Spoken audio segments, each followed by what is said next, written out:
Alors, notre nouveau premier ministre, tout fraîchement élu, sera reçu à la Maison-Blanche demain pour discuter notamment des droits de douane. Oui, dans une entrevue diffusée à l'émission Meet the Press de NBC, hier, le président américain a prévenu qu'il n'a pas l'intention d'arrêter d'évoquer l'annexion du Canada comme 51e État américain. Et il a de nouveau écarté l'idée d'utiliser la force militaire.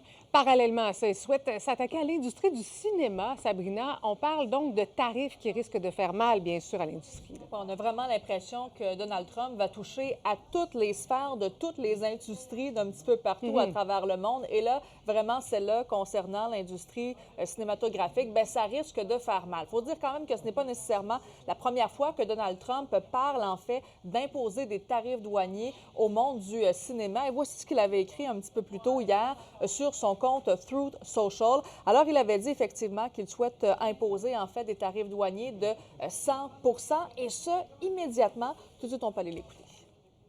Now, Hollywood is being destroyed. Now, you have an incompetent, grossly incompetent governor that allowed that to happen. So I'm not just blaming other nations, but other nations, a lot of them, have stolen our movie industry.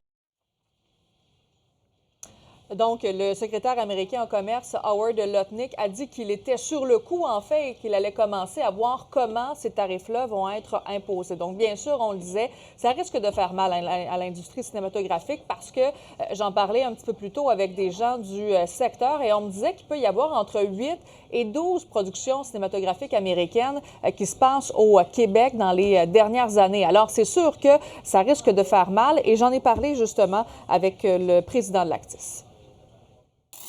C'est sûr que nos membres sont très inquiets. En même temps, présentement, on a de la misère à s'expliquer aussi comment ça s'appliquerait, cette tarification-là de 100 %. Souvent, les effets spéciaux, le montage va être fait dans des pays différents.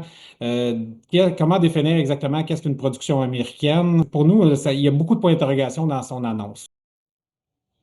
Et Sabrina, moins de 48 heures avant cette rencontre prévue entre M. Carney et Trump, bien, le président américain qui parle encore du 51e État. Bien, parce que vous en parlez d'entrée de jeu, Jean-Simon et toi, de cette entrevue qu'a accordée en fait Donald Trump au réseau américain NBC News. Donc, la journaliste lui a demandé, comment s'était passé, en fait, son appel avec le nouveau premier ministre canadien, Mark Carney. Il a dit, oui, il m'a appelé et en aucun cas, on a parlé quand même du Canada comme étant le 51e État. Donc, c'est quand même assez fascinant de ce côté-là. Il a dit qu'il a fasciné, en fait, pour sa victoire, qu'il n'avait pas obtenu quand même la majorité, mais somme toute, c'était une belle preuve de confiance envers le gouvernement de Mark Carney. Et lorsque la journaliste lui a demandé, est-ce que vous allez continuer, en fait, de parler du 51e État, voici ce qu'il a répondu.